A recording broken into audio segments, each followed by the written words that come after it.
En République du Congo, l'ambassadeur de Chine au Congo, Xia Huang, et le ministre congolais des zones économiques spéciales, Ala Kuala Adebo, se sont entretenus sur les perspectives économiques de la zone économique spéciale de Pointe-Noire, la capitale économique du pays.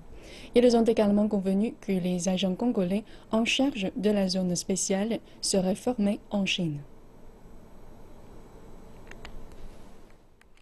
Cet échange entre le ministre des zones économiques spéciales et le diplomate chinois a porté sur les perspectives de la zone économique spéciale de Pointe-Noire. La zone économique spéciale de Pointe-Noire, qui d'ici peu sera opérationnelle. À cette occasion, les deux personnalités se sont accordées sur la formation en Chine des agents congolais qui auront la charge de piloter la zone économique spéciale de la ville océane. Nous avons surtout parlé de la formation, de la mise en valeur des ressources humaines, parce que, à notre avis, que ce soit la mise en place ou le fonctionnement de cette zone économique spéciale repose sur une bonne base de ressources humaines.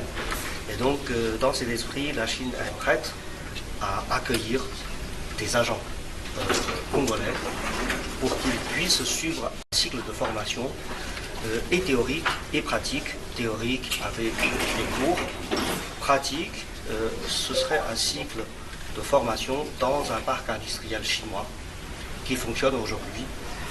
C'est pour eux une occasion de voir comment gérer et faire fonctionner une zone économique spéciale. Une occasion qui a permis au ministre de lancer un vibrant appel à tout détenteur de titres fonciers et propriétaires de terrain. Et nous voulons aussi dire la chose suivante aux populations de Pointe-Noire. Ceux qui sont détenteurs d'un certain nombre de documents attestant qu'ils sont propriétaires d'une parcelle de terrain au sein de la zone industrielle de Pointe-Noire. Nous voulons dire la chose suivante que pour le président et le Premier ministre, il y a une instruction qui est claire. Et celle qui, je crois, a été réaffirmée par le ministre Kossouama Kongo.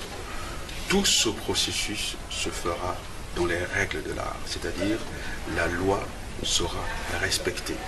Et on ne déviera pas de la loi et on n'en démordra pas.